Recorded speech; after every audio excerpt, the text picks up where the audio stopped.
చూస్ country delight, live better. ఇప్పుడే country delight యాప్ని download చేసుకోండి. నమస్తే. ప్రకాశం జిల్లా కంభం మండలం లింగోజుగూడెంలో 3 ఏళ్ల బాలుడు లక్ష్యతో ఆకలితో చనిపోయాడు. ఈ వార్త విని ముఖ్యమంత్రి చంద్రబాబు నాయుడు గారు చలించిపోయారు. అసలు దీనికి కారణం ఎవరి నిర్లక్ష్యం ఉంది?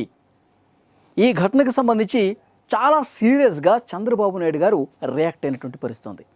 అసలు ఈ కేసు డీటెయిల్స్లోకి వెళ్తే, లింగోజుగూడెంలో అంగన్వాడీ కేంద్రంలో 3 ఏళ్ల బాలుడు లక్ష్యత్ ఆ టైం అయిపోయిన తర్వాత అందులో ఉన్నటువంటి స్టాఫ్ ఇంటికి పంపించేశారు ఆ లక్షిత్ అనే బాలుడిని.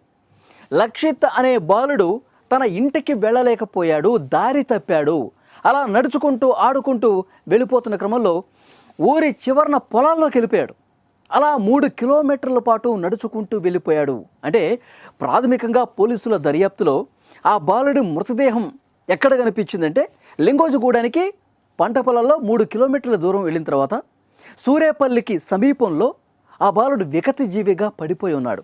పోలీసులు ఇన్వెస్టిగేట్ చేస్తూ ఉంటే ఎప్పుడైతే తల్లిదండ్రులు కంప్లైంట్ ఇచ్చారో ఆ కంప్లైంట్ బేస్ చేసుకుని పోలీసులు 10 బృందాలుగా ఏర్పడి జిల్లా ఎస్పీ నేతృత్వంలో మొత్తం గాలించారు.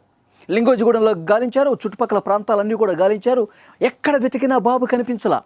8వ తారీఖు మంగళవారం రోజు ఉదయం 11:30 బాలుడు మిస్ అయిపోతే, గురువారం రోజు అంటే 2 రోజుల తర్వాత 10వ తారీఖు ఉదయం ఆ బాలుడు పంట పొలాల్లో 3 కిలోమీటర్ల దూరంలో విగతజీవిగా చనిపోయి పడి ఉన్నాడు.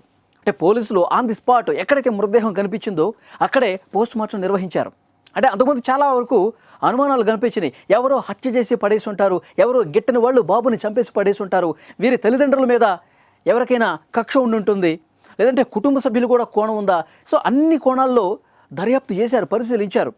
మనకి గుర్తుండే ఉంటుంది, ఒక 3-4 రోజుల క్రితం జగిత్యాల జిల్లా, తెలంగాణలో జగిత్యాల జిల్లా కోరుట్లలో సొంత పిన్ని చిన్న పాప హితేక్షను దారుణంగా కత్తితో పొడిచి చంపేసింది కదా. సో అలాంటి ఘటన ఏమన్నా ఇదన్నా?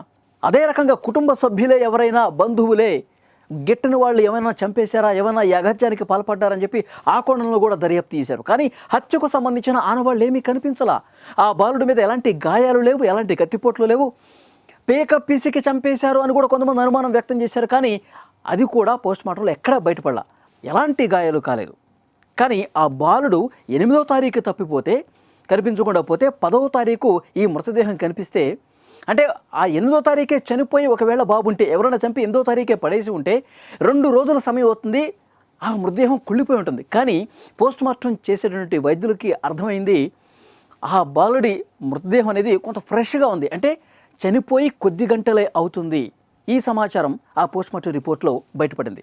అంటే హత్య కాదు, చంపలేదు, ఆ బాలుడే ఆ అంగన్వాడీ సెంటర్ నుంచి ఆడుకుంటూ తప్పిపోయి తన ఇంటికి వెళ్లకుండా ఈ విధంగా ఊరి చివరికి నడుచుకుంటూ వచ్చి ఆ పొలాల్లోకి వచ్చి ఇంకా ఇల్లు కోసం, అమ్మ కోసం వెతుక్కుంటూ అట్లాగే నడుచుకుంటూ చాలా దూరం ప్రయాణించేసరికి, 3 కిలోమీటర్ల దూరం ప్రయాణించేసరికి ఆ బాబు దాహానికి, చిన్నపిల్లలు అసలు మనమే ఆకలికి తట్టుకోలేం, 2 రోజుల పాటు వాటర్ లేవు, ఫుడ్ లేదు, ఏమీ లేదు, అలా ఏడుస్తూ పడిపోయి ఉన్నాడు.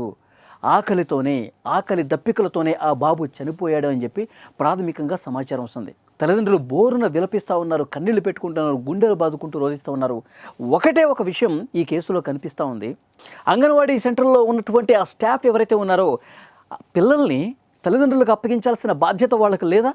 అంత చిన్న పిల్లల్ని, 2.5 నుంచి 3 సంవత్సరాల మధ్య ఉన్నటువంటి వయసు ఉన్నటువంటి ఆ చిన్న బాబుని సమయం అయిపోయింది ఇంటికి వెళ్ళరా అంటే వెళ్ళిపోతాడా? అంత చిన్న బాబుకి అంత మెమరీ ఉంటుందా? ఇల్లు దగ్గరున్నా సరే, దూరమైనా సరే ఆ పేరెంట్స్కి అప్పగించే బాధ్యత అంగన్వాడీ సెంటర్లో ఉన్న ఆ స్టాఫ్దే కదా, అందులో ఉన్న వాళ్ళదే కదా.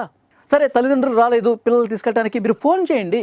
ఫోన్ చేసి వాళ్ళ తల్లి చెప్తా ఉంది, ఆ కుటుంబ సభ్యులు చెప్తున్నారు, అప్పుడప్పుడు ఫోన్ చేస్తారండి, పిల్లోడిని తీసుకెళ్ళండి అంటారు.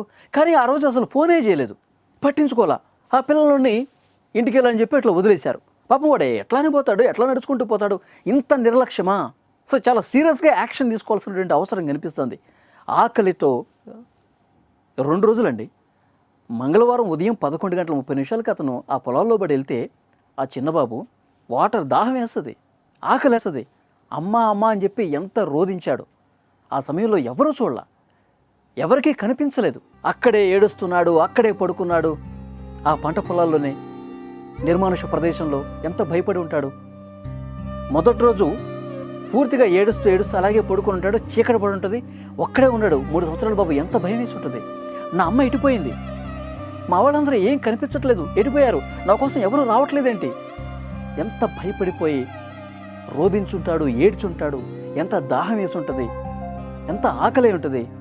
మనం ఆకలిస్తేనే తట్టుకోలేం, ఏదో ఒకటి తినాల్సిందే, ఏదో ఒకటి తింటే కానీ మనకి ఎనర్జీ వస్తుంది. ఉన్న పనులన్నీ ఆపేసి ముందు మనం భోజనం చేస్తాం.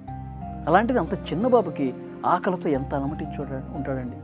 ఇది చాలా దారుణమైనటువంటి విషయం. ఇది కేవలం నిర్లక్ష్యం కారణంగా జరిగింది. తల్లిదండ్రులు కూడా మన బాబు ఎన్నింటికి వస్తాడు, బయటకు వస్తాడు, ఎన్నింటికి మన ఇంటికి వస్తాడు, వీళ్ళు ఇంకా ఫోన్ చేయలేదంటే వెంటనే స్పందించి గనక, వెంటనే వెతుకుంటే గనక ఎంత దూరం వెళ్ళుంటాడండి. 1 గంట లేట్ అయింది, ఎంత దూరం వెళ్ళుంటాడు. 4 పక్కల కొంతమందిని వెళ్ళి పంపించేసేసి వెతకండి అంటే ఆ చిన్నపిల్లడు ఎంత దూరం నడుస్తాడు? 1 గంట సేపట్లో 1/2 కిలోమీటర్ కంటే ఎక్కువ నడవడు కదా, ఈజీగా కనిపెట్టచ్చు. కానీ ఇక్కడ చాలా నిర్లక్ష్యం కనిపిస్తోంది. అంగన్వాడీ సెంటర్ది, ఈ కుటుంబ సభ్యులది కూడా పాత్ర ఉంది నిర్లక్ష్యానికి సంబంధించి. చంద్రబాబు నాయుడు గారు ఇదే చెప్పారు. ఆకలితో 3 ఏళ్ల బాలుడు ఏడ్చి చనిపోయాడంటే చాలా సీరియస్ అయ్యారు. వెంటనే ఆ బాధ్యుల మీద కఠినంగా శిక్షించండి, ఆ బాధిత కుటుంబానికి అండగా నిలవండి అంటూ అధికారులకు ఆదేశాలు ఇచ్చారు చంద్రబాబు నాయుడు గారు. ఇది చాలా దారుణమైనటువంటి విషయం. అన్ని అంగన్వాడీ కేంద్రాలకు కూడా ఒక అలర్ట్ పంపించాల్సిన అవసరం ఉంది. చిన్న పిల్లల్ని అట్లా గాలికి వదిలేయకూడదు, నిర్లక్ష్యం వహించకూడదు. వాళ్ళ కుటుంబ సభ్యులు ఎవరో ఒకరిని పిలిపించి వాళ్ళ చేతికి అప్పగించే వరకు కంట కనిపెడుతూ ఉండాలి. అంత బాధ్యతగా ఉండాలి అంగన్వాడీ సెంటర్లో ఉండేటువంటి ఆయమ్మలు కావచ్చు, అందులో ఉన్న స్టాఫ్. ఈసారి నుంచి అలాంటివి జరగకుండా ఉండేందుకు చర్యలు తీసుకుంటారని చెప్పి ఆశిద్దాం.